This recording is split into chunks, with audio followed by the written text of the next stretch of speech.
ಪರಿವರ್ತನೆ ಎನ್ನುವಂಥದ್ದು ಸ್ವಯಂ ಆಗಬೇಕೇ ವಿನಃ ಯಾರನ್ನು ಮತ್ಯಾರೋ ಪರಿವರ್ತನೆ ಮಾಡುತ್ತೇವೆ ಎನ್ನುವಂಥದ್ದು ಅಸಾಧ್ಯವಾದಂಥ ಕೆಲಸ. ಅದಕ್ಕೆ ಬಸವಣ್ಣನವರ ವಚನ ತುಂಬ ಅದ್ಭುತವಾಗಿದೆ.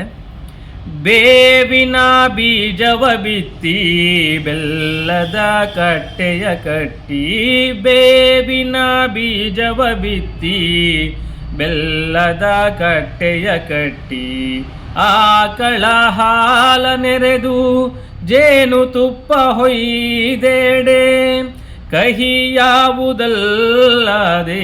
ಸಿಹಿಯಾಗುವುದೇನಯ್ಯ, ಕಹಿಯಾವುದಲ್ಲದೆ ಸಿಹಿಯಾವುದೇನಯ್ಯ, ಶಿವ ಭಕ್ತರಲ್ಲಾದವರ ಕೂಡಿ ನುಡಿಯಲಾಗದು, ಕೂಡಲ ಸಂಗಮ ದೇವ, ಕೂಡಲ ಸಂಗಮ ದೇವ.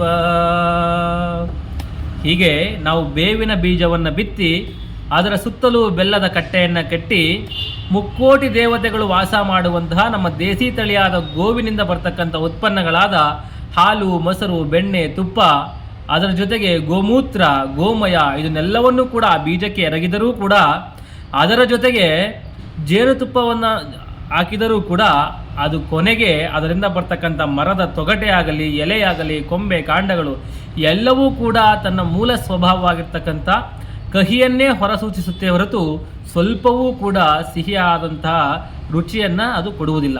ಹಾಗೆ ನಮ್ಮ ಸುತ್ತಲೂ ಕೆಲ ದುಷ್ಟ ಜನಗಳು ಏನಿರ್ತಾರೆ ಅವರನ್ನು ನಾವು ಪರಿವರ್ತನೆ ಮಾಡ್ತೇವೆ ಅಂತೇಳಿ ನಮ್ಮೊಂದಿಗೆ ಇಟ್ಟುಕೊಂಡು ಸತ್ಸಂಗ, ಸಜ್ಜನರ ಸಹವಾಸ, ಉತ್ತಮ ವಿಚಾರಗಳನ್ನು ಅವರಿಗೆ ತಿಳಿಸಿ ಹೇಳಿದಾಗ್ಯೂ ಕೂಡ ಅವರು ತಮ್ಮ ಕೆಟ್ಟ ಬುದ್ಧಿಯನ್ನೇ ಹೊರಸೂಚಿಸುತ್ತಾರೆ ಹೊರತು ಸ್ವಲ್ಪವೂ ಕೂಡ ಬದಲಾವಣೆಯನ್ನು ಕಾಣುವುದಿಲ್ಲ.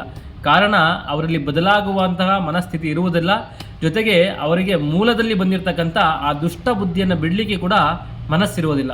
ಹೇಳ್ತಾರಲ್ಲ, ನಮ್ಮಲ್ಲಿ ಗಾದೆ ಹೇಳ್ತಾರಲ್ಲ, ಹುಟ್ಟು ಗುಣ ಸುಟ್ಟರೂ ಹೋಗುವುದಿಲ್ಲ ಎನ್ನುವಂತೆ. ಹಾಗಾಗಿ ಅಂತಹ ದುರ್ಜನರು ನಮ್ಮ ಸುತ್ತಲೂ ಇದ್ದಲ್ಲಿ ಅವರನ್ನು ಗುರುತಿಸಿ ನಾವೇ ಅವರಿಂದ ದೂರ ಇದ್ದು ಅಂತಹ ದುಷ್ಟ ವ್ಯಕ್ತಿಗಳನ್ನು ಪರಿವರ್ತನೆ ಮಾಡುವಂತಹ ಸಾಹಸಕ್ಕೆ ಕೈಯನ್ನು ಹಾಕದೆ ಅವರಿಂದ ನಾವೇ ದೂರ ಉಳಿಯುವುದು ಉತ್ತಮ. ಧನ್ಯವಾದ.